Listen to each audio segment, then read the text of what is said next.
जय हिंद सभी को। Good evening, very good evening सभी लोग, जितने लोग भी हम लोग साथ जुड़े हुए हैं। नेहा जय गुप्ता जी, जय हिंद सर। श्रद्धा जी, दीपाली जी, शैलवी, सोनाली, सभी का स्वागत है।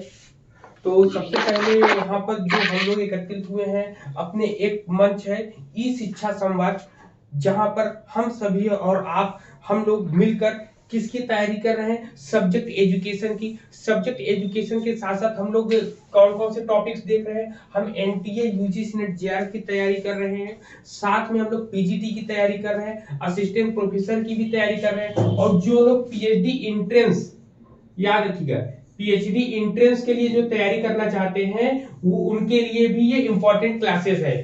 ठीक है, पीएचडी एंट्रेंस की जो लोग तैयारी करना चाहते हैं, उन लोगों के लिए भी क्लास काफी बेनिफिशियल है। या फिर जो एमएड में एडमिशन के लिए जो लोग तैयार हो रहे हैं, उन लोगों के लिए क्लासेस ये बहुत इंपॉर्टेंट है। या फिर एमएड या एमए एजुकेशन से जो लोग कर रहे हैं पीजी, उन लोगों के लिए भी ये क्लासेस इसलिए इंपॉर्टेंट है क्योंकि जो अपियरिंग बच्चे होते हैं वह एनटीए यूजीसी का फॉर्म जो है फिलअप कर सकते हैं। ठीक है, तो उसके लिए एक अलग से वीडियो बनाना है कि कितने, कौन से लोग कितने परसेंट तक मतलब उनका पीजी में कितना परसेंट हो कि वो अप्लाई कर सकते हैं, उसके बारे में विस्तृत अलग से वीडियो बनेगा। लेकिन यहाँ पर जो हम लोगों ने पढ़ना स्टार्ट किया है, हम लोगों ने पढ़ना स्टार्ट किया यूनिट फर्स्ट। ठीक, यूनिट फर्स्ट आपका एजुकेशनल स्टडीज है। एजुकेशनल स्टडीज है, जिसको शैक्षिक अध्ययन बोलते हैं हम लोग। ठीक है, तो उसके अंदर हम लोगों ने बेसिक कंसेप्ट को बहुत ही डीपली पढ़ा है, एक एक पॉइंट को बहुत बारीकी रूप से हम लोगों ने समझा है। फिर उसके बाद हम लोगों ने सांख्य दर्शन को पढ़ा, योग को पढ़ा, और कल की डेट में हम लोगों ने हल्का सा वेदांत के बारे में जाना। तो जैसा सभी को मालूम है कि हम लोगों की वार्म अप क्लास छोटी सी एक होती है, जिसमें सभी लोग अपने आप को अपडेट करते हैं प्रीवियस क्लासेस से लेकर। क्लियर, प्रीवियस क्लासेस से लेकर। स्मिता जी, आपने वीडियोस देखे थे, बताएं। स्मिता जी बताइए, मेरी आवाज आ जी रही स्मिता जी जी को? सर। आ रही ना? चलिए, तो जी पहला जी क्वेश्चन जी आपके बोलिए लिए ही साहब। होगा, इसलिए आपका नाम लिया हमने। तो सबसे पहले हम लोगों का क्वेश्चन ये होगा कि इसमें थियोलॉजी के बारे में आज हम लोग आप बताएंगे थियोलॉजी क्या होता है। ठीक है, बताएं। मतलब इस वेदांत के परिप्रेक्ष्य में टियोलॉजी या टियोलॉजी का अर्थ मात्र सर। मुझे थियोलॉजी के बारे में जानना है, हमको या जहां यहाँ पर जितने लोग भी उपस्थित है सभी को। अच्छा सर, ये टियोलॉजी जो है वो ब्रह्मांड के बारे में बताती है कि ब्रह्मांड के उद्देश्य के बारे में अच्छा, प्रयोजन इनका मूलक। कहना ब्रह्मांड के बारे में बताती है। जी। ठीक है, चलिए, ठीक है। अब नेक्स्ट नाम लेते हैं हम लोग, लेते हैं सविता सिंह जी। सविता सिंह जी बताए थियोलॉजी में जी सर, किसका गुड ज्ञान हम लोग इवनिंग। लेते हैं? सर ईश्वर संबंधित परिचर्चा भी करते हैं भी और करते हैं, यूनिवर्सल मतलब उत्पत्ति। ईश्वर संबंधी परिचर्चा भी करते हैं हम लोग, मतलब यहाँ पर भी लगा दिया। और यूनिवर्सल। मतलब कि ब्रह्मांड को भी लेते हैं और ईश्वर को भी लेते हैं। चलिए, दो लोग पकड़ में आ गए। अब आते हैं नेहा गुप्ता जी। अब आप बताइए, इन दोनों में क्या ये दोनों सही है? अगर नहीं सही तो वास्तविक सच क्या है इसमें, बताएं। सर सर केवल ईश्वर के बारे में sir, excuse me sir. Wait wait, sir मैं अब नेहा का टीलियोलॉजी। नंबर है, नेहा को बोलने दें, फिर आपका नंबर आएगा। नेहा जी बोले। सर ईश्वर के बारे में जानते हैं। ईश्वर के बारे में जानते हैं, ब्रह्मांड के बारे में? नो सर, केवल यहाँ ईश्वर की बात की केवल गई है, यहाँ पर ब्रह्मांड ईश्वर आप। की बात करते हैं, तो ब्रह्मांड की बात कौन करता है फिर? तो ये भी तो होगा ना कि ब्रह्मांड के टेलियोलॉजी। बारे में कौन बात करेगा? सर टेलियोलॉजी में ब्रह्मांड की बात होती है, ब्रह्मांड की प्रयोजनशीलता के बारे में, प्रयोजन मूलक। टेलियोलॉजी में होती है। तो अब समझ में आ गया ना कि ब्रह्मांड की बात यहां पर नहीं करते हैं, ब्रह्मांड की बात हम लोग टेलियोलॉजी में करते हैं। थियोलॉजी में हम ईश्वर संबंधी परिचर्चाएं करते हैं। ठीक है, अब यहां पर हमको बताएंगे, रुकिए, नाम लेंगे जिनका उनको, ऑन्टोलॉजी। ठीक है, ऑन्टोलॉजी के बारे में हम लोगों को बताएंगी सोनाली। सोनाली बताए। सर इसमें सर इसके वास्तविक सत्ता या वास्तविक स्वरूप के बारे में बोला जाता है, या सत्ता से संबंधित जो भी हम जानकारी लेते हैं वो ऑन्टोलॉजी में पढ़ते हैं। ऑन्टोलॉजी में पढ़ते हैं, ठीक है। फिर स्केटोलॉजी क्या होता है? ठीक है, सर उसमें जीवन संबंधी या आप बोल सकते हैं कि जीवन चक्र के बारे में, जीवन जन्म से मृत्यु तक का जो ज्ञान होता है उसको हम पढ़ते हैं इसमें। बर्थ के बारे में जानना, जीवन चक्र के बारे में, ठीक है। चलिए बिल्कुल ठीक है। अब नेक्स्ट आते हैं स्निग्धा रानी जी, ठीक। स्निग्धा रानी जी हम लोग को कॉस्मोगॉमी बताएंगी, कॉस्मोगॉमी बताएंगी और कॉस्मोलॉजी, ठीक है। इन दोनों वर्ड्स के बारे में बताइए। कॉस्मोगॉमी है, ठीक है। इन दोनों के बारे में बताइए स्निग्धा रानी जी। चलिए बताइए, दोनों वर्ड आपके सामने, दोनों के बारे में परिचय कराइए। कॉस्मोलॉजी पे, हाँ सर, जो कॉस्मोलॉजी होता है वहाँ पर हम सृष्टि का विज्ञान संबंध में जानते हैं, और जो कॉस्मोगॉमी होता है उसमें हम सृष्टि शास्त्र के बारे में जानते हैं। अच्छा, जैसे तो कहने का मतलब सृष्टि शास्त्र यहाँ पर हम लोग जानेंगे, है, ठीक है। सृष्टि शास्त्र के बारे में जानेंगे, यहाँ पे सृष्टि विज्ञान के बारे में जानेंगे, जी सर। ठीक है। शास्त्र का मतलब होता है संकलन, विज्ञान का मतलब होता है व्यवस्थित रूप से उसको जानना या समझने की बात हम लोग करते हैं। क्लियर है? इतने पॉइंट सभी को याद है, हो गए ना कि टेलियोलॉजी क्या होता है, थियोलॉजी क्या होता है, ऑन्टोलॉजी क्या होता है, स्केटोलॉजी क्या है, कॉस्मोगॉनी क्या है, कॉस्मोलॉजी क्या है। इतने पॉइंट्स क्लियर हुए होंगे सभी के, ठीक है। क्लियर है ना? वो जो सृष्टि विज्ञान होता है ना, क्या हो गया?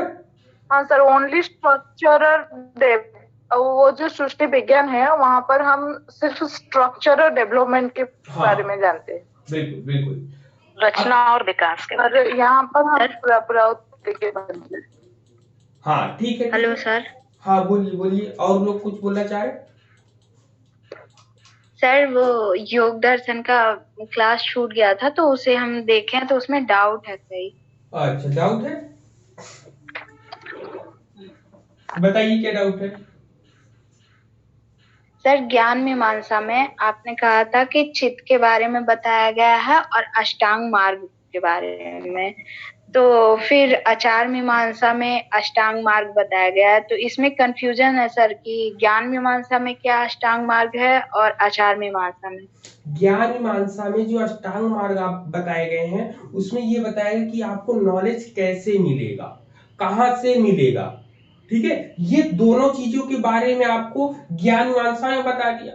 फिर जब हम लोग आते हैं किसमें, ज्ञान मीमांसा के बाद आपने क्या बोला है, आचार मीमांसा में ना, तो आचार मीमांसा में आचार मीमांसा है उसको देख लेते हैं हम।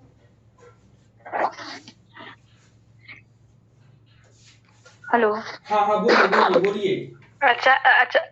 आचार मार्गों को डिफाइन किया गया है कि मतलब यम यह है, तो यम में क्या आएगा, यम के अंतर्गत मन वचन कर्म से मनुष्य को। हेलो, ठीक है। देखिए एपिस्टेमोलॉजी क्या होता है, एपिस्टेमोलॉजी में हम लोगों को किसी भी चीज के ज्ञान, मतलब किसी भी चीज का नॉलेज चाहिए तो उस नॉलेज को कैसे प्राप्त करना है, कहाँ से प्राप्त करना है, उसके बारे में बताते हैं। तो उन्होंने बताया यम नियम आसन प्राणायाम प्रत्याहार धारणा ध्यान समाधि, बता तो दिया इसके बारे में, लेकिन इसका नॉलेज होने के बाद क्या होगा, जब उसके बाद क्या होगा, इसका मतलब इसका कोई ना कोई, हम अगर कहते कोई बच्चा हमारे पास आता है ना, कहते कि सर हमने आपने बताया क्या पढ़ना, मैंने पढ़ दिया, कैसे पढ़ना है वो ही पढ़े, लेकिन इन दोनों प्रक्रियाओं को करने के बाद तीसरा चरण जो होता है आचार मीमांसा, उसमें हमको क्या मिलेगा, तो उसमें उन्होंने बताया कि भाई जब ये चीज अष्टांग जो आपका अष्टांग योग है इसको अगर आप कंप्लीट कर लोगे तो उसमें उसकी व्याख्या करी गई है कि अगर यम को आप करते हैं तो क्या होता है, यम क्या नियम क्या होते हैं, नियम में कैसे आपको क्या क्या चीजें रहती है, उसको करने से क्या आपको सिद्धि मिलती है। तो उसमें कुल मिला के जो 8 योग है उसकी सिद्धि के बारे में बताया गया है, सिद्धि के सिद्धांत के बारे में बताया गया है कि आपको, जैसे मैंने बताया था, किसमें बताया था कि धारणा में किसी भी व्यक्ति को आप अपने वशीभूत कर सकते हो, अपनी इच्छाओं के अनुसार काम करा सकते हो। तो वहां पर धारणा धारणा में ही ईशित्व बताया ना कि उसमें ध्यान में सर ईशित्व, हाँ धारणा में वशित्व जो है धारणा में, जी ईशित्व सर आपने ध्यान में बताया था और धारणा में वाशित्व बताया था। वाशित्व, हाँ जो वर्ड जो अभी आपने बोला वाशित्व ना, वो जो है उसमें क्या होता है किसी भी विषय किसी भी व्यक्ति को आप वशीभूत कर सकते हो। वशीभूत का मतलब हुआ कि अपनी इच्छा अनुसार उसको काम करा सकते हो, तो वो धारणा है। तो वहां पर यही बताया गया कि जब आप इनके स्टेप्स को फॉलो करेंगे, हर एक स्टेप के बाद कुछ ना कुछ नई चीजें आपको मिलती जाएंगी, फाउंड होती जाएंगी। तो वहां पे इथिक्स बताया गया है कि यहाँ पर क्या इसकी नैतिकता होगी, ठीक है। जो हम वहां पर योग ये बताया गया, पहला क्वेश्चन। दूसरा क्वेश्चन आपका क्या है? नहीं खाएगी सर। एक क्वेश्चन और है, योग का आपने बाद में बताया था कि युज का एग्जैक्ट अर्थ ये नहीं होगा जोड़ना, कुछ समाधि करके बताया था, तो वो मुझे क्लियर नहीं हुआ। युज का मतलब होता है जोड़ना, जोड़ने का मतलब जो हमने बताया समाधि, समाधि का मतलब होता है कि जो अन्य चीजें हैं उनसे दूर करके सत्य की तरफ ले जाना, सच्चाई की तरफ ले जाना, ठीक है। वास्तविक अर्थ ये है, जोड़ने का मतलब है कि आत्मा का परमात्मा से जो मिलन होता है वही आपका युज का अर्थ है। युज का अर्थ है कि जो खराब चीजें हैं, वेस्ट मटेरियल है, उसको छोड़ के डायरेक्ट आप इवन ब्रह्मा में या आत्मा में विलीन हो जाना है आपका, ठीक है। तो वास्तविक वहां पर ये है आपका, क्लियर है? यस सर, ठीक है, थैंक यू सर। यस चलिए, अब इतनी चीजें हम लोगों के सामने क्लियर हो गई, तो अब हम लोग चलते अपनी क्लास की तरफ कि आज हम लोग क्या देखने वाले हैं, ठीक है। आज हम लोग वेदांत दर्शन पढ़ने वाले हैं, जो कि कल के ही पाठ से कुछ ना कुछ चीजें हम लोगों को मिलेंगी, ठीक है। चलिए,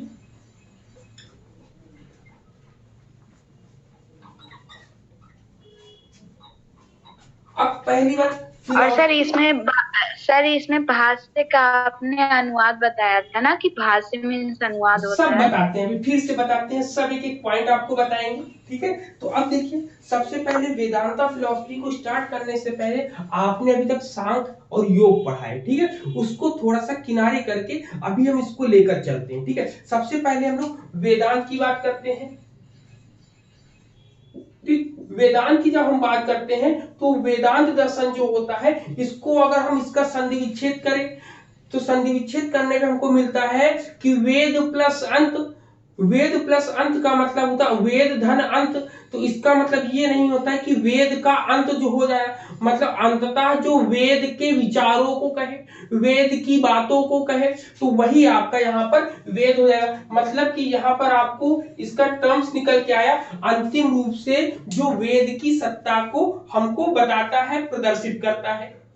क्लियर? इतने पॉइंट, ये लाइन क्लियर है कि वेद का अर्थ क्या होता है, बताइए। हेलो जी सर, इसके फैक्ट्स क्लियर है ना यहाँ पर, इतनी चीजें, ठीक। अब इतनी चीजें हो गई, अब यहाँ पर क्वेश्चन, पहला क्वेश्चन यही आता है कि वेदांत दर्शन का आधार क्या है। तो अब आप लोग को पता होगा कि वेदांत दर्शन का आधार जो होता है वह है ब्रह्मसूत्र। क्या है? ब्रह्मसूत्र। तो ब्रह्मसूत्र, अब स्वभावतः हम लोगों के मन में एक प्रश्न भी उठ जाएगा कि ये ब्रह्मसूत्र जो है ये क्या है। तो आप बताएंगे ये एक ग्रंथ है।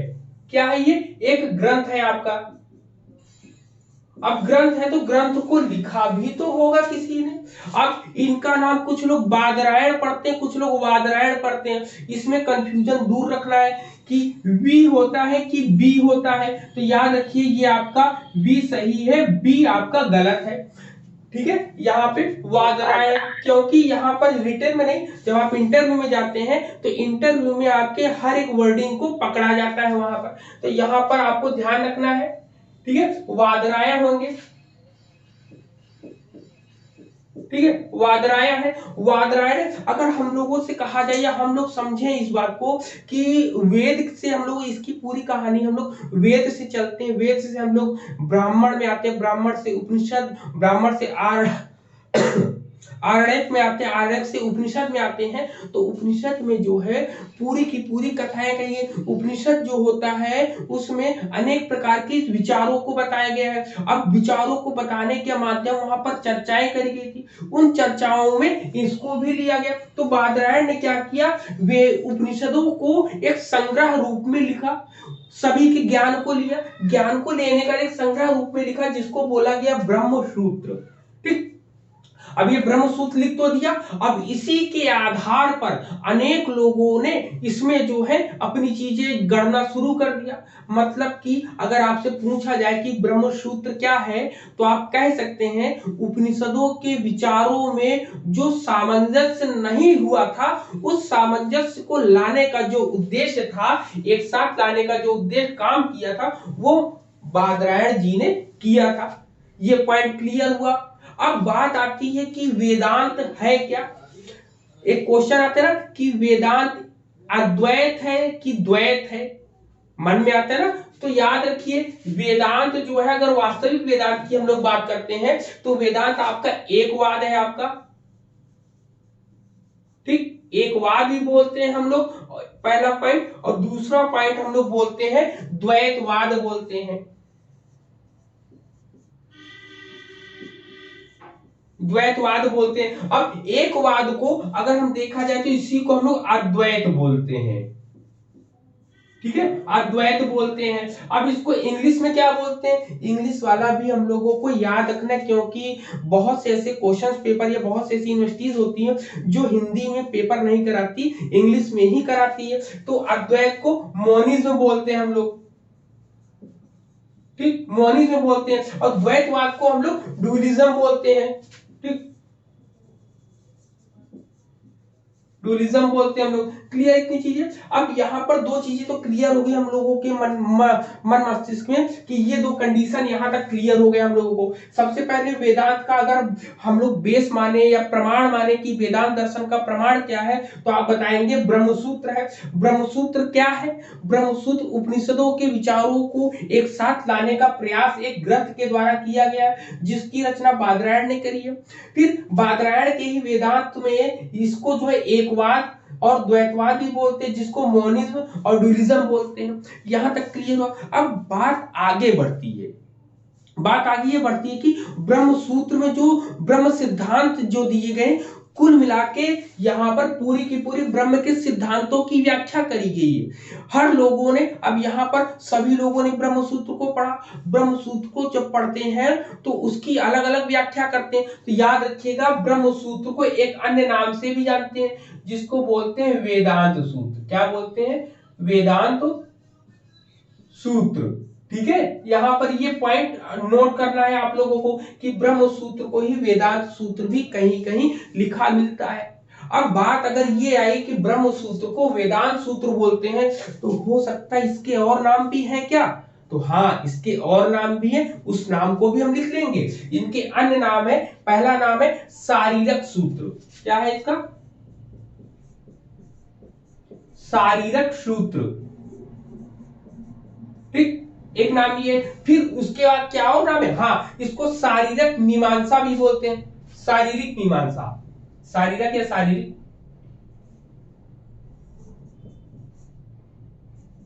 ठीक है, शारीरिक मीमांसा बोलते हैं। ठीक है, फिर नेक्स्ट जो आता है, नेक्स्ट एक नाम इसका और आता है जिसका बहुत फेमस नाम है, इसका नाम है उत्तर मीमांसा।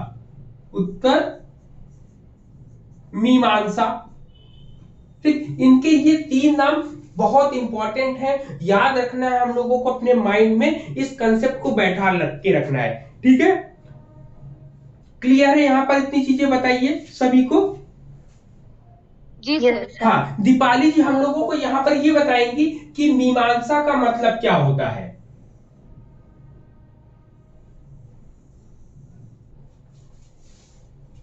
सर, मीमांसा का मतलब होता है कि कोई भी प्रॉब्लम है तो उसका कोई भी प्रॉब्लम है तो उसका जो सोल्यूशन है वो बहुत ही क्या बोलेंगे, एनालाइज करके उसका आंसर देना, किसी भी समस्या का समाधान करना, वो भी बहुत एनालिटिक तरीके से। चलिए ठीक है, यहाँ पर सैलवी जी हमको बताएंगे कि एग्जैक्ट इसका आंसर क्या होगा मीमांसा का।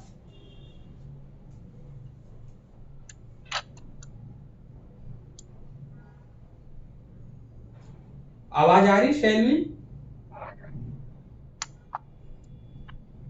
सर एक और चीज, सर एक चीज मतलब ऐसे भी कह सकते हैं कि कोई समस्या है तो उसका जो है युक्तियों, किसी भी समस्या का युक्तियों या ठीक जो है, विचारणीय ठीक है, विषय है अब उसका उनको युक्तियों की सैलवी वर्मा समीक्षा को द्वारा बोलने किया दीजिए। सैलवी बोले आप मीमांसा का मतलब।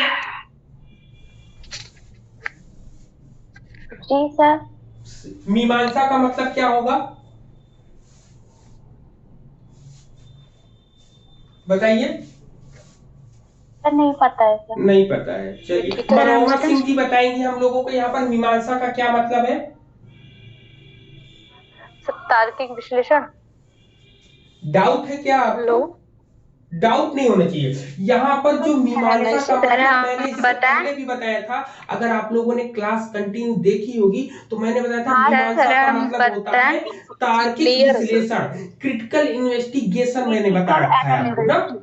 तो यहाँ पर किसी को भी एक पॉइंट डाउट नहीं होना चाहिए, जितने भी पॉइंट लिखे सब एकदम क्लियर होने चाहिए यहाँ पर। अब इतनी चीजें हम लोगों ने लिख ली, समझ ली। अब यहाँ पर ये आता है कि ब्रह्म सूत्र जो है, ब्रह्म सूत्र के 4 अध्याय भी हुए, मतलब इसको कई पार्टीशन में बांटा तो गया, मतलब इस पर कई भाष्य लिखे तो गए, लेकिन उससे पहले इसके जो है मुख्य रूप से 4 अध्याय थे। अब बात हुई कि ब्रह्म सूत्र लिख तो गया, ब्रह्म सूत्र के बारे में हम लोगों ने समझ भी लिया कि ब्रह्म सूत्र वेदांत सूत्र कहलाता है, शारीरिक सूत्र कहलाता है, शारीरिक मीमांसा भी कहलाता है, उत्तर मीमांसा भी कहलाता है। अब मन में बात ये आती है आखिर इसमें ऐसी है क्या चीज जो इसको बहुत इंटरेस्टिंग रूप में सब लोग देखते हैं, समझते हैं, जानते हैं। तो चलिए इनके बारे में जानते हैं। कुल मिला के इसमें 4 अध्याय की बात करी गई है। कितनी?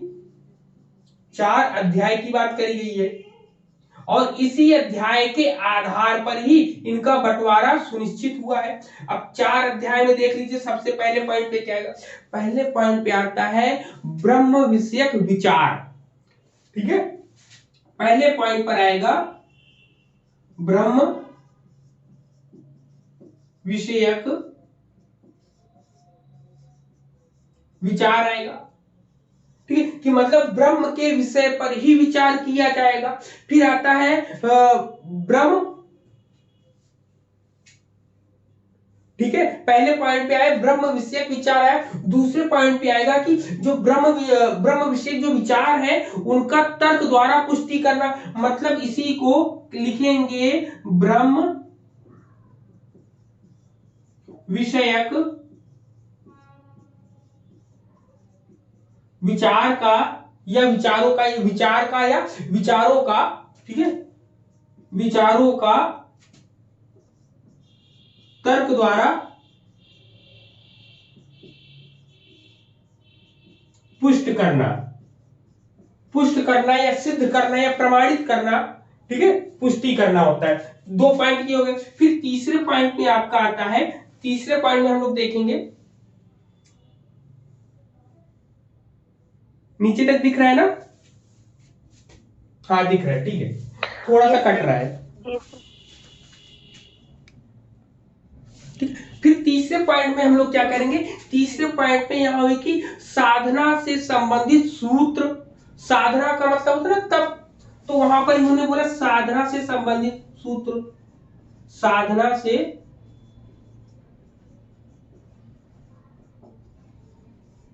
संबंधित क्या है? साधना से संबंधित आपके जितने भी हैं यहाँ पे सूत्र होंगे। साधना का मतलब होता है कि प्रे करने का लिए ना, यहाँ पर ये। और चौथा पॉइंट क्या होता है? चौथा अध्याय इसमें क्या था? चौथा अध्याय था इसमें मुक्ति के फलों के संबंध में चर्चा। क्या है? मुक्ति के फलों के संबंध में चर्चा, मुक्ति के फलों के संबंध में चर्चा।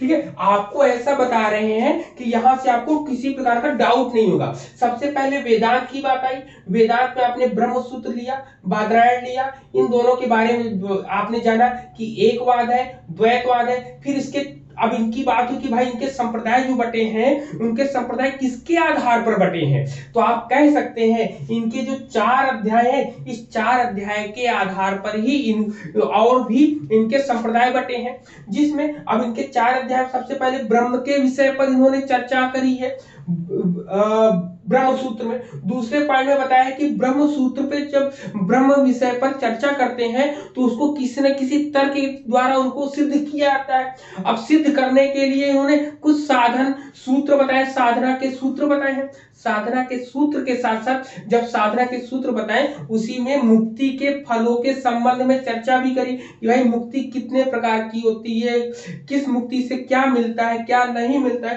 पूरी की पूरी कहानी इन 4 अध्यायों में बांट दी।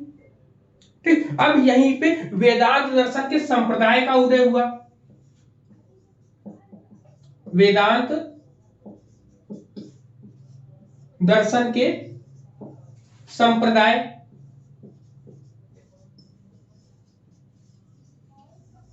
ठीक है, वेदांत दर्शन के संप्रदाय। अभी देखिए हमने किसी भी दर्शन को लिया नहीं, किसी भी चीज को, अभी केवल एक सिस्टमेटिक वे से हम लोग इतनी चल रहे हैं। अब यहाँ पर हम बात करते हैं कि वेदांत दर्शन के संप्रदाय की बात कर रहे हैं, तो आपसे क्वेश्चन पूछ सकते हैं कि वेदांत दर्शन के जो संप्रदाय है वह किसके आधार पर विभाजित है, तो आप बताएंगे ब्रह्मसूत्र के आधार पे। तो कहेंगे ब्रह्मसूत्र के आधार पे कैसे, तो आप बताओगे ब्रह्मसूत्र में 4 अध्याय होते हैं।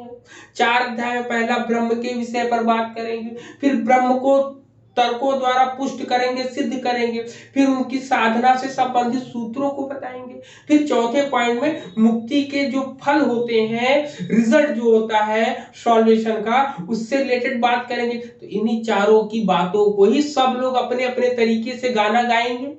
सभी का उद्देश्य क्या है, मुक्ति, लेकिन सभी के विचार अलग अलग होंगे। जैसे सबसे पहला विचार हम लोगों को, पहला अगर ये कहा जाए कि सबसे पहला भाष्य किसने वो ब्रह्म सूत्र पर किसने लिखा या वेदांत सूत्र पर किसने लिखा, तो आप बताएंगे अद्वैतवाद।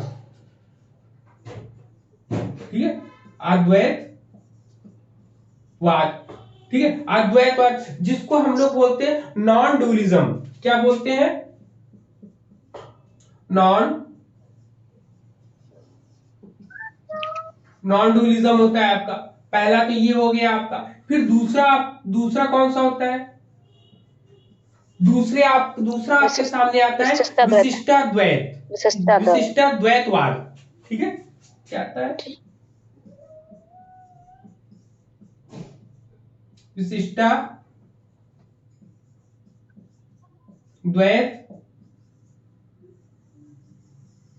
अब विशिष्टाद्वैतवाद को हम लोग क्या बोलते हैं, इसको बोलते हैं क्वालिफाइड मोनिज्म। क्या बोलते हैं, क्वालिफाइड मोनिज्म।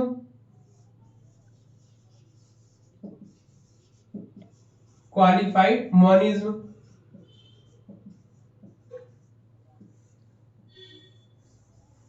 ठीक है, क्वालिफाइड मोनिज्म की बात करते हैं। फिर इसके बाद क्या आता है आपका, तीसरा जो आता है, तीसरा पॉइंट आपका आता है द्वैतवाद। क्या बोलते हैं, द्वैतवाद होता है। द्वैतवाद को हम लोग क्या बोलेंगे, डुअलिज्म।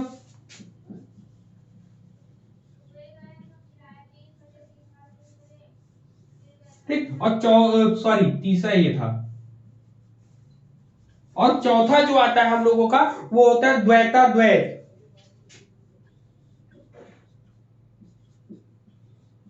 ये क्वेश्चन पूछा है सर, भेदाभेद वाला। हाँ, द्वैताद्वैत। अभी पूरी कहानी समझाएंगे कि सब लोगों ने बातें भी क्या क्या करी हैं, अभी बहुत इंटरेस्टिंग आपकी होने वाली। अब द्वैताद्वैत को क्या बोलते हैं, इसको डुअलिज्म कम नॉन डुअलिज्म। ठीक है, इसको बोलते हैं डुअलिज्म कम नॉन डुअलिज्म। ठीक है, यहां पर ये होता है, ये 4 संप्रदायों को हम लोग पढ़ेंगे, इसी के बारे में थोड़ी सी अपने माइंड में कंसेप्ट बनाएंगे। अब बनाने से पहले हम लोगों को बोलिए सर, कम में CUM लिखा है आपने। CUM, हाँ जी, CUM। Okay sir. ठीक, हाँ। तो अब यहाँ पर जब 4 संप्रदाय के बारे में हम बता रहे हैं तो हम लोग के मन में जाहिर सी बात है प्रश्न उठेगा कि द्वैतवाद को किसने दिया। तो लिखेंगे आप द्वैतवाद को शंकर ने दिया। ठीक, द्वैतवाद को शंकर ने दिया। जब द्वैतवाद को शंकर ने दिया तो विशिष्टाद्वैतवाद को किसने दिया? तो आप बताएंगे रामानुजाचार्य ने, रामानुज ने। ठीक, रामानुज ने। जब अब यहाँ पे द्वैतवाद की बात आएगी कि द्वैतवाद किसने दिया है, तो इसमें लिखेंगे मध्वाचार्य ने। किसने दिया था? मध्वाचार्य ने।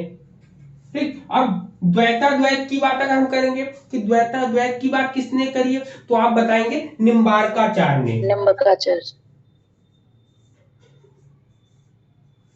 ठीक है, निम्बार्काचार्य ने।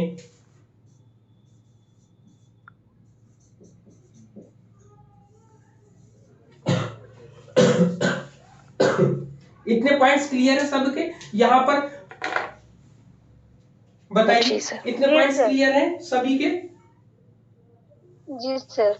अब यहाँ पर हमको समझना है कि इन चार, क्योंकि एग्जाम में हो सकता है कि इससे एक छोटा सा कंसेप्ट हम लोगों से पूछ लिया जाए। तो अगर पूछ लिया जाएगा तो उसके लिए भी हम लोग को तैयार होना है। अब तैयार देखिए, सबसे पहले कहता है कि वेदांत दर्शन के संप्रदाय बनाने का कारण क्या था। वेदांत दर्शन के जो ये संप्रदाय बने हैं इसके बनने का कारण क्या है, तो इन्होंने बताया कि जीव और ब्रह्म में क्या संबंध है। इस प्रश्न के उत्तरों को जानने के कारण ही विभिन्न संप्रदायों का जन्म हुआ। आपसे पूछा जा सकता है ना कि क्यों बना भाई, इसका संप्रदाय क्यों बना। हम इसी को पढ़ के अपनी बातों को नहीं कह सकते थे, तो आप कहेंगे नहीं, जब जीव और ब्रह्म दोनों में क्या संबंध है, इसके उत्तरों को जानने के लिए ही अलग अलग संप्रदायों ने अलग अलग बात करी। जब यहां तक पहुंचे तो अब मन में प्रश्न ये भी आएगा कि भाई अद्वैत वेदांत क्या कहता है, विशिष्टाद्वैत वेदांत क्या कहता है, द्वैताद्वैत क्या कहता है, आपका द्वैतवाद क्या कहता है, द्वैताद्वैत क्या कहता है। तो चलिए एक एक लाइन में हम लोग अपने चीजों को जान लेंगे। सबसे पहले शंकर ने जो अद्वैत वेदांत कहा है उसमें बताया कि जीव और ब्रह्म दो नहीं है, इसलिए इसको अद्वैत कहा गया। मतलब कि इन्होंने जीव और ब्रह्म को दो नहीं बताया है। क्या लिखेंगे? लिखेंगे जीव और ब्रह्म दो नहीं है। ठीक, जीव और ब्रह्म दो नहीं है। यहां पर ये कहानी बनी आपकी। ठीक है, यहां पे पहली पॉइंट तो ये क्लियर हुआ कि अद्वैत वेदांत में ये कहा गया जीव और ब्रह्म दो नहीं है। जब जो दो नहीं है तो इसका सीधा मतलब हुआ कि अद्वैत, इसीलिए इसको अद्वैत कहा गया है। अब बात आती है कि चलिए यहां तक तो हम लोग को समझ में आ गया। अब रामानुज के अनुसार क्या है? रामानुज ने कहा कि एक ही ब्रह्म में, ध्यान से सुनिएगा, उन्होंने कहा कि एक ही ब्रह्म में जीव तथा अचेतन प्रकृति विशेषण रूप में है। अब देखिए, इन्होंने कहा कि एक ही ब्रह्म में जीव तथा अचेतन प्रकृति जो है विशेषण रूप में है। विशेषण का मतलब क्या होता है? किसी में उसकी विशेषता ही उसमें समाहित हो जाए, तो विशेषण रूप। इसलिए इन्होंने विभिन्न रूपों में अद्वैत का समर्थन किया है, इसलिए इसको विशिष्टाद्वैत कहा गया है। ठीक है, क्यों कहा गया है? क्योंकि इन्होंने ब्रह्म में जीव और अचेतन, इन्होंने बोला है ब्रह्म में जीव और अचेतन। ठीक है, अचेतन प्रकृति विशेषण रूप में है। मतलब कि जीव, ब्रह्म में जीव और अचेतन जो है वो किस रूप में? विशेषण रूप में है। विशेषण रूप में है। ठीक है, जब विशेषण रूप में है तो यहां पर ये किसी भी अद्वैत का समर्थन करती, मतलब विभिन्न प्रकार के अद्वैत का समर्थन करती, इसलिए इसको विशिष्टाद्वैतवाद कहा गया है।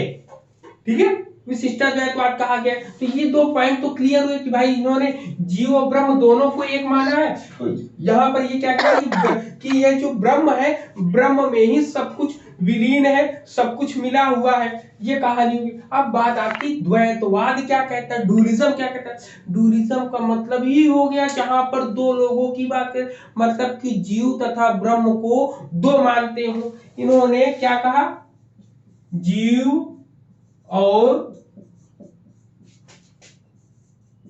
ब्रह्म, ठीक, को दो मानते हैं, ठीक, दो मानते हैं। क्लियर, ये पॉइंट यहां तक। अब बात आती है कि द्वैताद्वैत में क्या होता है। द्वैताद्वैत में कहा गया कि द्वैताद्वैत में किसने, निम्बार्क ने बोला। निम्बार्क ने कहा, जितनी भी बातें कह रहे ना ये सब यही बोल रहे, मध्वाचार्य ने ये बोला है, रामानुजी ने ये बोला, सभी लोगों को विजुअल है। चलिए, अब यहाँ पर तीन लोगों की बातें हम लोगों ने सुन ली, चौथा हम लोगों से कह रहा भाई मेरी भी बात सुन लो, जाओ नहीं कहीं। तो ये कहते हैं कि जीव और ब्रह्म किसी दृष्टि से दो हैं, तो किसी दृष्टि से दो नहीं है, इसीलिए तो इसको द्वैताद्वैत कहा गया है। मतलब कि ये कह रहे हैं दो, कहीं कहीं तो हमें दो दिखाई देते हैं और कहीं कहीं हमें दो दिखाई नहीं देते हैं। तो यहां पर लिख सकते हैं ना, इन्होंने बोला कि जीव और ब्रह्म, ठीक है, जीव और ब्रह्म, यहां पर ये कभी कभी हमको दो दिखाई देते हैं और कभी कभी हमें ये दो नहीं दिखाई देते हैं, ठीक है। क्लियर यहाँ पे, मतलब कि पॉइंट ऑफ व्यू कहते हैं कि किसी दृष्टि से तो हमें ये कहीं कभी कभी दो दिखाई देते हैं और जब कभी कोई दूसरी दृष्टि से देखते हैं तो कभी कभी ये हमें दो दिखाई नहीं देते, तो नहीं दिखाई, इसको द्वैताद्वैत कहा गया है। तो अब चारों की कंडीशन आपके सामने क्लियर है, बताएं। जी सर, यस, ठीक है, यहाँ तक सबको क्लियर हो गया ना। एक और आएगा इसमें, हाँ, लेकिन हम लोग के एग्जाम में, हाँ, लेकिन हम लोग और इसको इसलिए नहीं पढ़ रहे हैं क्योंकि हम लोगों के एग्जाम में इन्हीं चार से ही क्वेश्चन बनना स्वाभाविक है, ठीक, इन्हीं चार से ही छोटा सा मैंने जो लिखा है वो बताऊं। हाँ बोलिए। जब मैं पढ़ रही थी तो जैसे मैंने लिखा है कि इसमें एक पहला वाला आदित्य जो आप शंकराचार्य ने बताया, ठीक है, हाँ। मैं इसको ब्रह्मा और माया से मतलब ब्रह्मा और जीव से जोड़ी हूँ, लेकिन इसके बीच में जो माया है ना, माया के कॉन्सेप्ट को शंकराचार्य ने एक्सेप्ट किया है और एक्सेप्ट करते हुए बोला कि ब्रह्मा और जीव एक ही है, अलग नहीं है, लेकिन इसके बीच में माया के कॉन्सेप्ट को एक मतलब माना है। फिर दूसरा आता है द्वैता वेदांत, जिसको माधवाचार्य ने दिया था। इसमें ब्रह्मा और जीव दोनों अलग अलग आपके अकॉर्डिंग, जो अभी आपने भी बताया, ठीक है। उसके बाद विशिष्टाद्वैत रामानुजाचार्य ने दिया है, इसको हम मोनोइज्म मानते हैं, और ये ब्रह्मा तो है लेकिन उसमें ब्रह्मा को विशिष्ट नाम यानी यूनिक माना है, और आत्मा जो है, जीव जो है, उसकी आत्माएं बहुत सारी होती है, इसलिए उसको अनेक मान लिया गया। बट दोनों मोनोलिज्म यानी दोनों एक ही है। उसके बाद आते हैं शुद्धाद्वैत, जिसको बल्लवाचार्य ने दिया है। इसमें जीव और आत्मा मतलब ब्रह्मा और जीव एक ही है, एक नहीं, एक ही है, लेकिन माया के कॉन्सेप्ट को इन्होंने नकार दिया है, इन्होंने नहीं माना है, इसीलिए इसको शुद्धाद्वैत कहा गया है। शुद्धाद्वैत जो है आपका किसने दिया है? माया के कॉन्सेप्ट को नहीं माना है, बल्लवाचार्य ने दिया है। हाँ, बल्लवाचार्य ने, अगर गलत होगा तो शुद्धाद्वैत बोला है, ठीक है। हाँ, और इसी में पंचकोश को माना गया है, पंचकोश भी है इसी में। और इसके बाद है भेदाभेद, जो हमारे क्वेश्चन पेपर में आया था, निम्बकाचार्य ने दिया है, द्वैताद्वैत जिसको कहते हैं। इसमें ये बोला जा रहा है कि जीव और ब्रह्मा में डिफरेंस है भी और नहीं भी, इसीलिए इसको भेदाभेद कहा जा रहा है। भेद है भी और नहीं भी, यही क्वेश्चन हमारे एग्जाम में आया था। अब कौन सा सन में आता है ये तो याद नहीं है। उसके बाद फिर से आते लास्ट वाला जो है वो अचित्य भेदाभेद, इसमें अचिंत्य भेदाभेद होता है। हाँ, इसमें ब्रह्मा को पाने का मार्ग एकमात्र है भक्ति मार्ग, और इसमें भी इसमें सिर्फ एक ही डुअलिज्म है जो द्वैत वेदांत है, बाकी सारे के सारे मोनोलिज्म है। ठीक, मैं ऐसा पढ़ के ऐसा मतलब कलेक्ट करके पढ़ी थी सर। नहीं, बहुत अच्छा पढ़ा है आपने, लेकिन यहाँ पर और ज्यादा हम डीप में नहीं ले जाना चाहते, क्योंकि हमारा काम हाँ केवल यही 4 से ही हो जाना है, ठीक है, हाँ इसलिए हम ज्यादा डीप में नहीं ले जाना चाहते। हाँ, इसके बाद जो है इतनी चीजें हम लोगों के माइंड में कंसेप्ट में क्लियर हो गई हैं कि भाई यहाँ पर वेदांत की बात करी है तो वेदांत की बात हमेशा ब्रह्म सूत्र से या वेदांत सूत्र से करेंगे, जिसकी रचना वादरायण ने करी है। वादरायण ने एकवाद और द्वैतवाद दोनों की बात करी है, जिसमें अब इसमें बोला इन्होंने कि 4 अध्याय है, चारों अध्याय के बारे में इन्होंने बताया। अब इन्होंने कहा कि ये जो अध्याय है इसी के आधार पर इन सब का ही जो है बंटवारा हुआ है। बंटवारा में क्या बात करिए, सबसे फोकस चीजें थी जीव और ब्रह्म, इन दोनों की बातों को लेकर ही चर्चा करी गई है। तो अब इतनी कहानियां जब हम लोगों में बन गई तो सब, अब बात आती है कि सबसे ज्यादा प्रसिद्ध कौन हुआ। तो सबसे ज्यादा प्रसिद्ध जो हुआ था वो आपका अद्वैत वेदांत हुआ था शंकराचार्य का, ठीक है। शंकराचार्य का जो है अद्वैत वेदांत वो सबसे ज्यादा प्रसिद्ध हुआ था, सबसे ज्यादा फेमस हुआ था आपका। क्लियर है सर? सर शुद्धाद्वैत में उन्होंने क्या बोला था? चलो वो आपको व्हाट्सएप कर देंगे ना। शुद्धाद्वैत सेम शंकराचार्य की जैसे ही है, लेकिन शंकराचार्य ने माया के कंसेप्ट को माना और इन्होंने माया के कॉन्सेप्ट को नहीं मारा, नकार दिया, इसलिए इसको शुद्धाद्वैत बोलते हैं और कुछ नहीं। ठीक, चलिए अब यहाँ पर इतनी चीजें हम लोग को क्लियर हो गई हैं, तो अब हम लोग इसके एक स्टेप और आगे बढ़ते हैं और अब हम बात करेंगे केवल शंकराचार्य जी की। करें किसकी करेंगे? अब हम लोग बात करेंगे शंकराचार्य जी के बारे में कि अब देखिए कहानी अब यहीं से बनती है और इनकी कहानियां बड़ी इंटरेस्टिंग है आपकी, ठीक है। एक एक लाइन को बहुत कायदे से सुनना है, समझना है और ध्यान पूर्वक लगाना है और ध्यान रखना है जहां कहीं कंफ्यूजन आए वहां पर। याद रखिए फिलॉसफी में कोई भी अपना तर्क नहीं लगता है, जैसे को बताए हैं वैसा ही हमको मानना पड़ता है और मानते भी हम लोग हैं। तो सबसे पहले शंकर की बात करें तो शंकराचार्य का अगर हम बात करें तो शंकराचार्य का जो जीवन काल होता है वो 788 ईस्वी से लेके 820 ईस्वी तक माना जाता है, ठीक है। शंकर का जन्म काल जिसको 788 से लेकर 820 ईस्वी तक माना जाता है, क्लियर, ये माना जाता है। अब मुख्य रूप से क्वेश्चन हम लोगों के सामने बनता है कि सबसे पहले शंकर जी को इतना ज्ञान था तो कैसे था, तो इनके गुरु कौन थे? गुरु बताइए कौन थे, किसी को पता है गुरु इनके कौन है? गुरु थे इनके गुरु गोविंद, गुरु गोविंद, गुरु गोविंद थे। फिर इसके बाद आता है कि अब गुरु गोविंद, अब ये इनका नाम क्यों आया, अभी ये चीज भी आपको पता चलेगी ना, ये चीज भी आपको पता चलेगी। अब यहां से क्वेश्चन और बनता है कि गुरु गोविंद के गुरु कौन थे? गुरु गोविंद के गुरु कौन थे? ठीक है, तो गुरु गोविंद के गुरु कौन थे, किसी को पता है? गौड़पाद, जिसको बोलते हैं गौड़पाद, ठीक, गौड़पाद। अब इनका नाम हमने यहाँ पर क्यों लिया, कोई बता सकता है मुझे कि भाई हमने इनका नाम गौड़पाद का नाम क्यों प्रसिद्धि से लिया? चाहते तो हम डायरेक्ट भी बता सकते थे, लेकिन डायरेक्ट ना बता के इन्होंने सबसे पहले शंकर जी के गुरु कौन थे? गुरु गोविंद थे। अब गुरु गोविंद के गुरु कौन थे? गौड़पाद थे।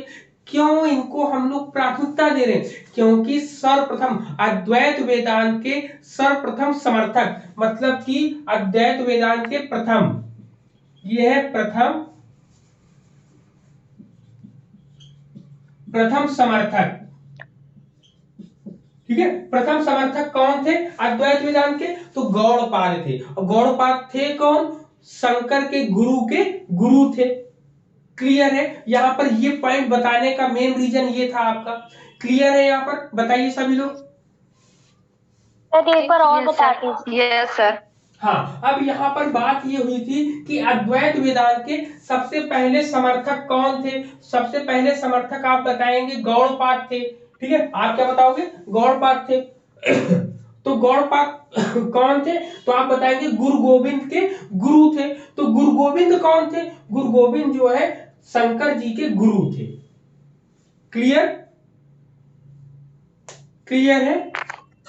Yes sir, yes sir.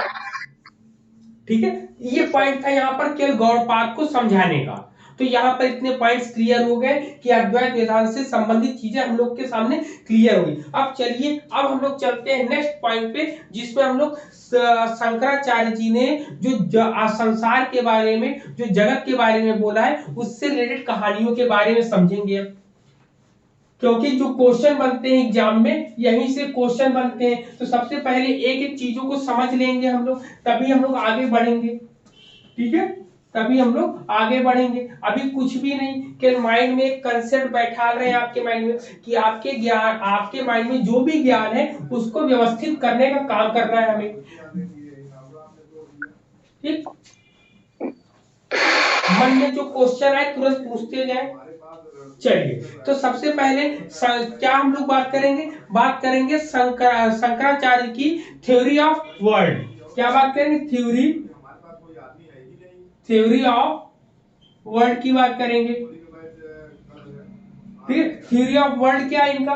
मतलब कि जगत विचार, संसार के विचार के बारे में ये क्या कहते हैं कि संसार कैसा है। तो सबसे पहले इन्होंने कुछ चीजों को बताया। सबसे पहले इन्होंने बताया कि विश्व है। ठीक है, विश्व है। विश्व के साथ इन्होंने बताया कि ब्रह्म है। ठीक है, ब्रह्म है। ब्रह्म के साथ साथ इन्होंने बताया कि ये प्रपंच है, आपका प्रपंच है। ठीक है, अब यहाँ पर इन तीनों पॉइंट को लिखा। अब इन तीनों पॉइंट को एक सीधी साधारण भाषा में समझेंगे। इन्होंने बताया सबसे पहले विश्व के बारे में। इन्होंने कहा कि विश्व जो है, संसार जो है, वह पूर्णतः सत्य नहीं माना। शंकराचार्य जी ने इसको पूर्णतः सत्य नहीं माना। जब पूर्णतः इसको सत्य नहीं माना है, तो जब पूर्णतः सत्य नहीं मानेंगे तो इसका मतलब कि कुछ ना कुछ इसके अंश को तो माना ही होगा इन्होंने ना। जब पूरी तरीके से इसको, जब कहते हैं ना किसी चीज को पूरी तरीके से सच्चा नहीं मानते हैं, तो उसमें कुछ ना कुछ सच्चाई होती है, कुछ ना कुछ उसमें झूठापन होता है। तो पहला ये हुआ। फिर उन्होंने बोला, दूसरा पॉइंट इन्होंने बताया कि ब्रह्म क्या है। इन्होंने बोला कि यही एकमात्र सत्य है। बोला इन्होंने क्या? यही एकमात्र सत्य है। एकमात्र सत्य है। ठीक है, ये पॉइंट क्लियर हुआ। अब दो चीजें तो हम लोग में क्लियर हो गई कि विश्व या संसार या जगत क्या होता है। तो आप बताएंगे पूर्णतः सत्य नहीं माना है शंकर जी ने। जितनी भी बातें अब चलेंगी इसके अंदर ना, शंकराचार्य जी के द्वारा ही चलेंगी, अद्वैत वेदांत के द्वारा ही चलेंगी। फिर इन्होंने बताया प्रपंच। अब इसके बारे में जानते हैं। ये प्रपंच बड़ा ही अनोखा है, समझना पड़ेगा कि प्रपंच क्या है। प्रपंच में क्या क्या चीजें ये जान लो। प्रपंच में सबसे पहले ईश्वर है। ठीक है, ईश्वर है। ईश्वर के साथ यहाँ पर कौन है? और जीव है। ठीक है, जीव है। जीव के साथ और कौन है? जगत है हम लोगों का। जगत। ठीक, ये तीन पॉइंट्स यहाँ पर हम लोगों को मिलेंगे। क्लियर? अब जगत संबंधी चीजों के थ्योरी ऑफ नॉलेज जिसको बोलते हैं, जगत संबंधी या जगत संबंधी सिद्धांत यानी, ठीक, यहाँ पर ये है। अब यहाँ पर इतनी चीजें तो हम लोग को क्लियर हो गई। अब इनका जो मैंने कल एक श्लोक या कोई एक सूत्र बताया था, वो क्या था? ब्रह्म सत्यम जगन मिथ्या। क्या बताया था? ब्रह्म सत्यम जगन मिथ्या, जीवो ब्रह्मैव न परः। हाँ बिल्कुल। और हाँ सर, गीता है। ब्रह्म सत्यम जगत मिथ्या। ठीक, ब्रह्म सत्यम जगत मिथ्या, जीवो ब्रह्मैव न परः। जीवो ब्रह्मा न परः। जीवो ब्रह्मैव न परः। ब्रह्मैव न परः। ना परा। मतलब कि अगर आपसे कहा जाए पूरी की पूरी कहानी केवल इसी सूत्र पर ही है। ठीक है। ये जो छोटी सी ये जो 4 लाइनें आपको दिख रही हैं, 4 वर्ड जो दिख रहे हैं, पूरी की पूरी कहानी यहीं पर है। अब समझते हैं पूरी की पूरी कहानी कैसे है। सबसे पहले हम इसके अर्थ को तो जाने, तब तो आगे बढ़ेंगे। चलिए अर्थ को भी जानेंगे। अर्थ क्या है इसका, चलिए अर्थ देखते हैं। सबसे पहले क्या कह रहा है कि इसमें क्या रहा है कि ब्रह्म सत्यम, मतलब कि ब्रह्म ही एकमात्र सत्य है। क्या है, ब्रह्म ही एकमात्र सत्य है। जब एकमात्र सत्य ब्रह्म है, फिर क्या कहते हैं, जगत मिथ्या है। क्या कहते हैं, जगत मिथ्या है। जगत मिथ्या है, ठीक है। फिर इसका क्या कहते हैं, जगत मिथ्या है तथा जीव और ब्रह्म अभिन्न है। क्या बोल रहा है, तथा जीव और ब्रह्म अभिन्न है, ठीक है। क्लियर है। अब आप ये बताइए, ये बिल्कुल सही है ना, किसी कोई दिक्कत तो नहीं है। अब यहां पर मिथ्या का मतलब क्या हम असत्य ले सकते हैं कि नहीं, बताइए। मेरा क्वेश्चन आप लोगों से है। जी सर। क्या मतलब, झूठ? झूठ ले सकते हैं। झूठ मतलब मिथ्या, सर मतलब एक तरीके असत्य से नहीं होगा। हाँ बिल्कुल सही पकड़ा। जो ऐसा अगर आपने मिथ्या बोल दिया भ्रम असत्य होता है तो उसकी पूरी की पूरी कहानी खत्म हो गई। लेकिन मिथ्या अगर आप बोल देंगे तो मिथ्या में कुछ ना कुछ आप ढूंढ कर लाओगे। कि मिथ्या का मतलब होता है कि कुछ चीजें इसमें सही है और कुछ चीजें इसमें नहीं सही है। इसीलिए तो पहली लाइन लिखी ना, पूर्णतः सत्य नहीं है। मतलब कि पूर्णतः सत्य नहीं है, इसका मतलब कि कुछ ना कुछ तो इसमें सच्चाई तो है ही है। सच्चाई रही होगी। हाँ, तो यहाँ पे याद रखिएगा, यहाँ मिथ्या का मतलब असत्य नहीं होगा। इसलिए मैंने यहाँ पे पॉइंट आउट कर दिया है कि हम लोग के पॉइंट क्लियर हो। अब चलिए, अब 1 बाय 1 हम लोग इस पर डिस्कशन करेंगे। सबसे पहले डिस्कशन के लिए इन्होंने बोला, शंकर ने बोला कि इन्होंने एक एग्जाम्पल दिया था, ठीक है। ये शंकराचार्य जी की जब किताब पढ़ते हैं अद्वैत वेदांत, तो उसमें ही मिलता है कि जैसे मान लो एक, कल भी एग्जाम्पल दिया था, आज भी वही एग्जाम्पल लेंगे, उसी के साथ हम लोग आगे बढ़ेंगे क्योंकि पूरी कहानी इस पर बननी है। तो सबसे पहले एक कमरा होता है, वहां पर मान लो कोई बालक आपके साथ, जो आपके क्लासमेट या रूममेट हो या आपका छोटा भाई या बड़ा भाई हो, आप बैठे हो और अचानक से लाइट चली जाए, आपके मन में शरारत हो और आपने रस्सी उठाई उसके ऊपर डाल दिया। अब डाला, अब यहां पर यहीं पर ध्यान देना है, जैसे ही आपने रस्सी उसके ऊपर डाला तो कुछ देर के लिए वो क्या हुआ, उन्होंने क्या समझा कि या तो सांप है। अब यहीं पर याद रखना है कि जब तक लाइट नहीं आएगी कुछ क्षणों के लिए, तब तक उस रस्सी में किसका वास है, सांप का है। और वो भ्रमित हो गया है, भ्रमित हो गए। अब देखिए, अब शंकर ने इसको अपने इससे कैसे जोड़ दिया, इसको समझते हैं। शंकर ने कहा कि जगत को रस्सी में दिखाई देने वाले सांप के समान माना। मतलब जगत को जो है रस्सी में दिखाई देने वाले सांप को माना। ये लाइन कैसे है, अब आप बताओ। उन्होंने क्या बोला है, उन्होंने बोला है कि भाई ये जो जगत है, ठीक है, इस जगत को जो है रस्सी में जो दिखाई देता है क्या, सांप। रस्सी में क्या दिखाई दे रहा है, सांप। वैसे ही जगत में क्या दिखाई, जगत को रस्सी, मतलब कि जगत मिथ्या है, फिर भी जगत का कुछ ना कुछ आधार तो है ही है। मतलब कि यहाँ पर रस्सी में जो सांप दिखाई दे रहा है, उस सांप का कोई ना कोई तो आधार होगा, कुछ ना कुछ तो उसका रूप होगा, कुछ ना कुछ तो उसका आकार होगा, तभी तो हम उसको उसमें आरोपित समझते हैं, कुछ देर के लिए मानते हैं। कहने का मतलब कि सांप वर्ड का जो हम प्रयोग कर रहे हैं, इसका मतलब सांप है, लेकिन उस वस्तु में नहीं है जिस वस्तु में हम उसको समझ रहे हैं। तो वही यहां पर भी कह रहे हैं कि जगत जो है मिथ्या है, फिर भी जगत का कुछ ना कुछ तो आधार जरूर है। क्लियर? पहली लाइन इतनी चीज क्लियर है सबको? एक एक लाइन क्लियर करते हुए चलना है, बताएं। Yes sir, yes sir. सभी के माइंड में क्लियर होना चाहिए ना। दूसरा पॉइंट इन्होंने बोला, जिस प्रकार रस्सी में दिखाई देने वाला सांप रस्सी के वास्तविक स्वरूप को या वास्तविक आवरण को ढक देता है, ठीक है, आवरण डाल देता है, ढक देता है, उसी प्रकार जगत जो है ब्रह्म के वास्तविक स्वरूप पर आवरण डाल देता है, ढक देता है। समझे बात कुछ?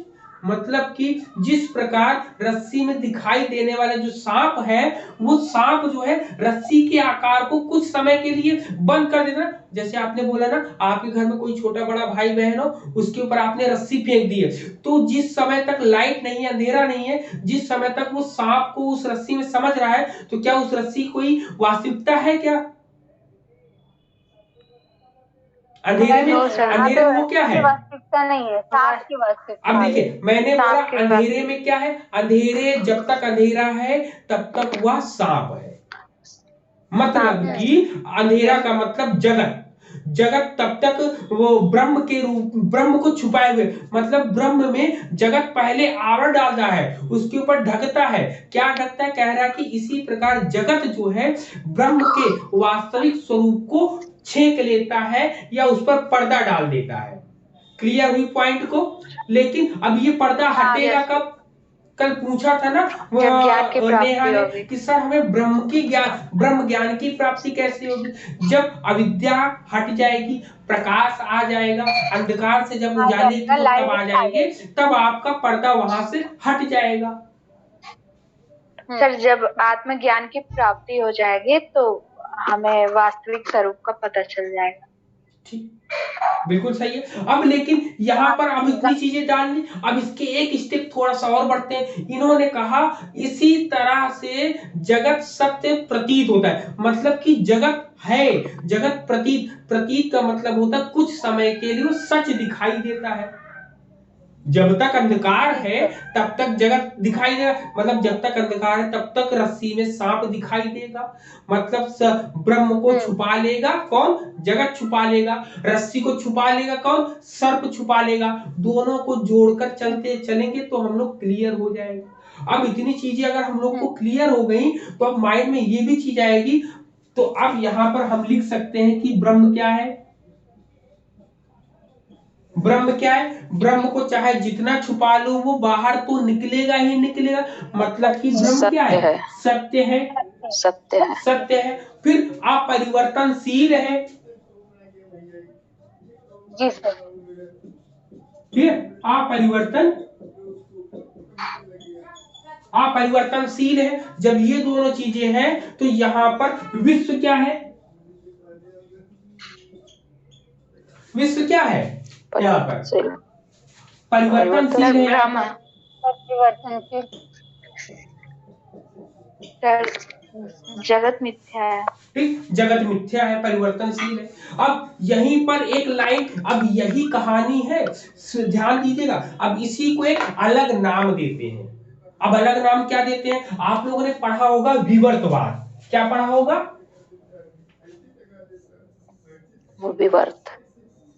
विवर्तवाद, ठीक है। विवर्तवाद बताइए क्या होता है?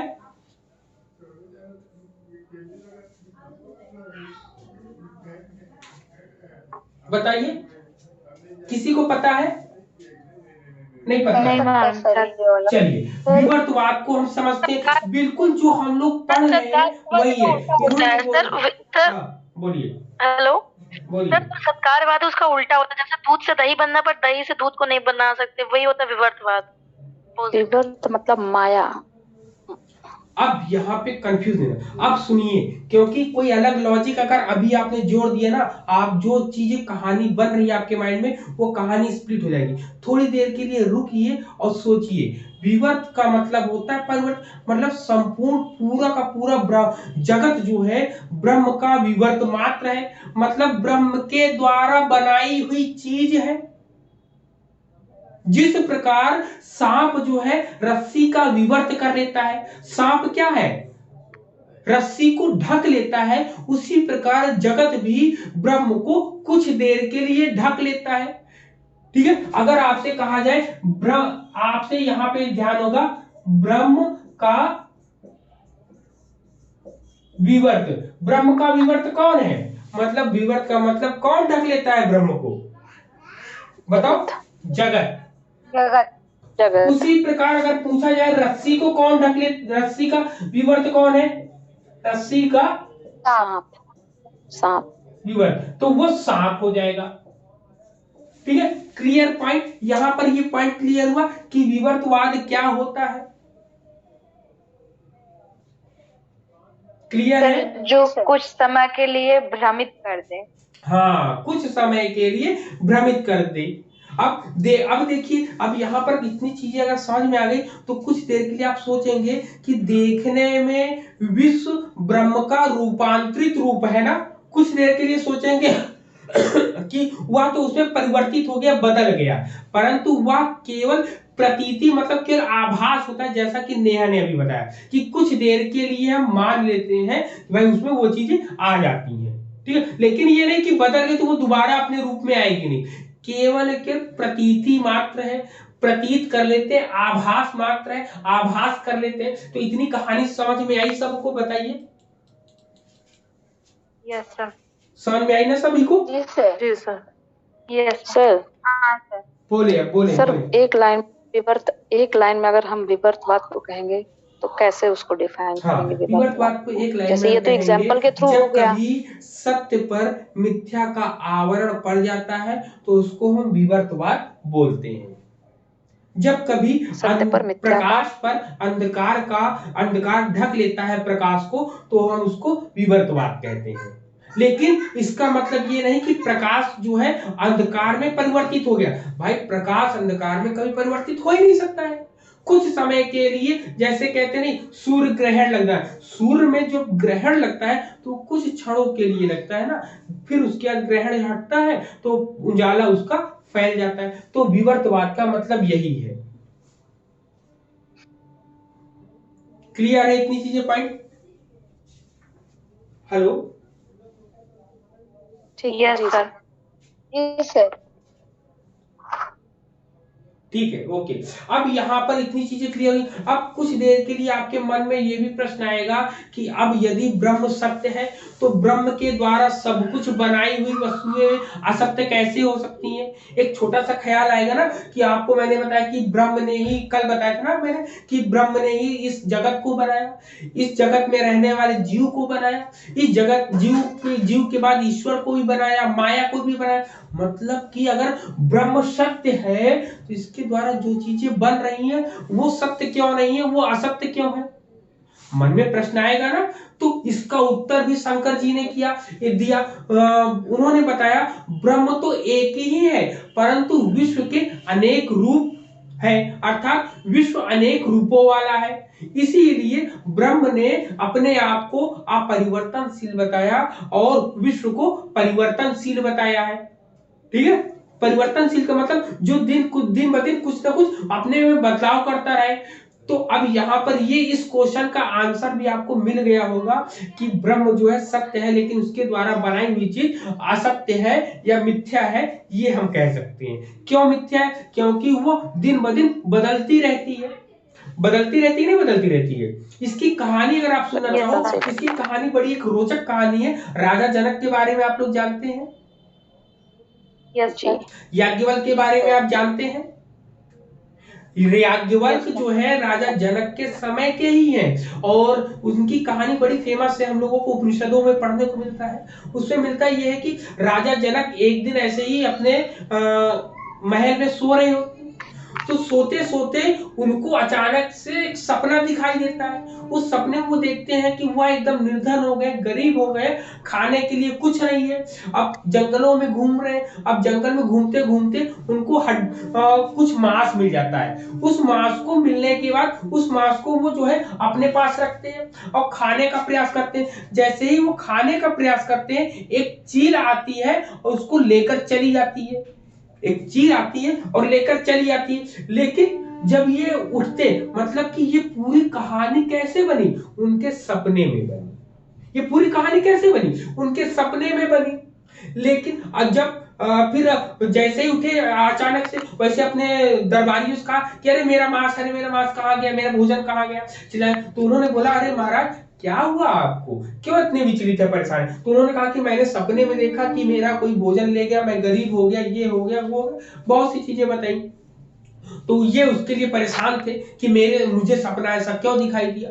तो वहां पर सबसे प्रकांड विद्वान वही थे, कहें कि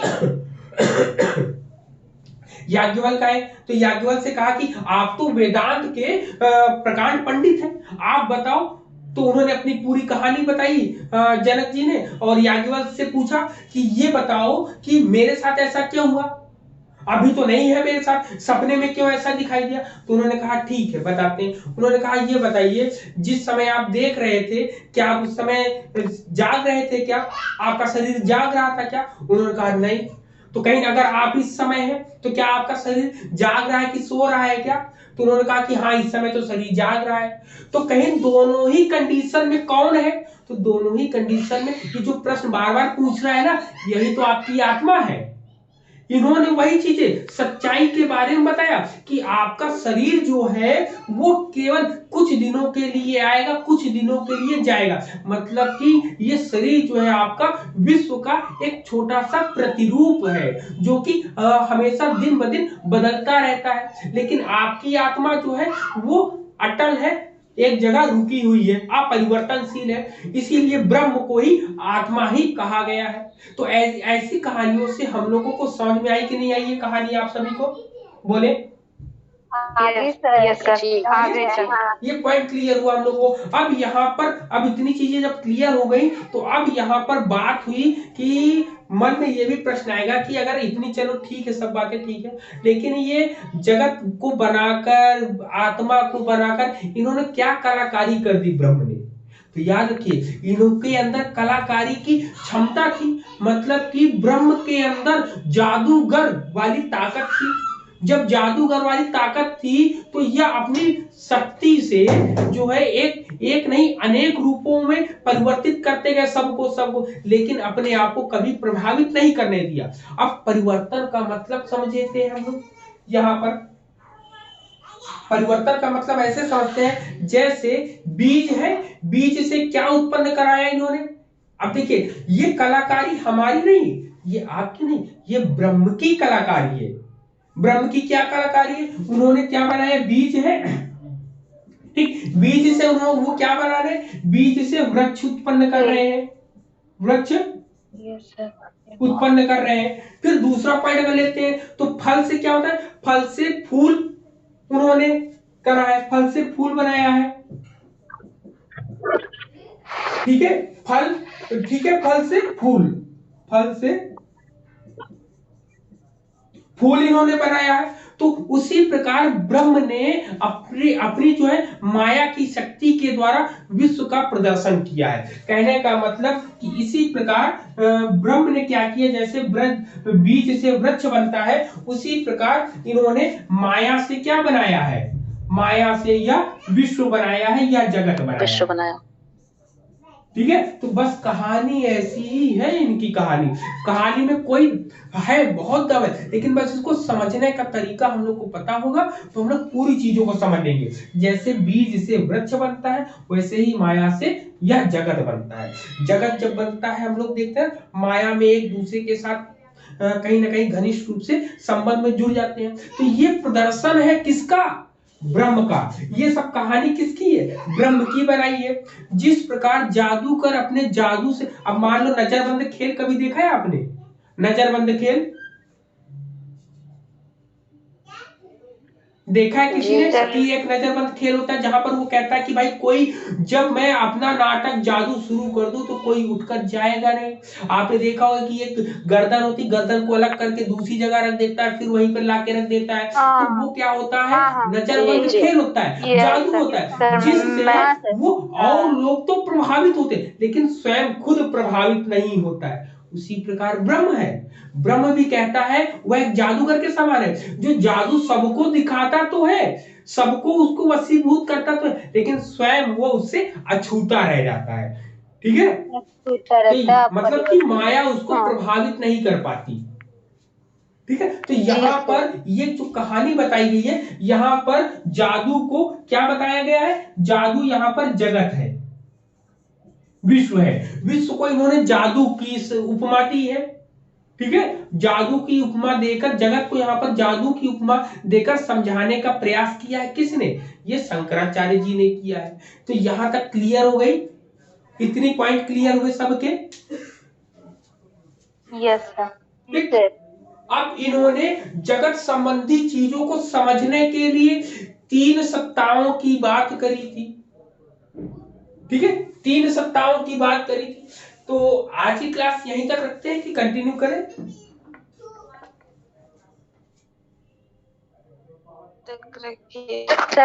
सर अब कल करते हैं। हाँ, वही हम कह रहे हैं। अभी नहीं यहाँ सर, पर आप इतनी चीजें आप भी इतना देर से कंटिन्यू ले रहे हैं।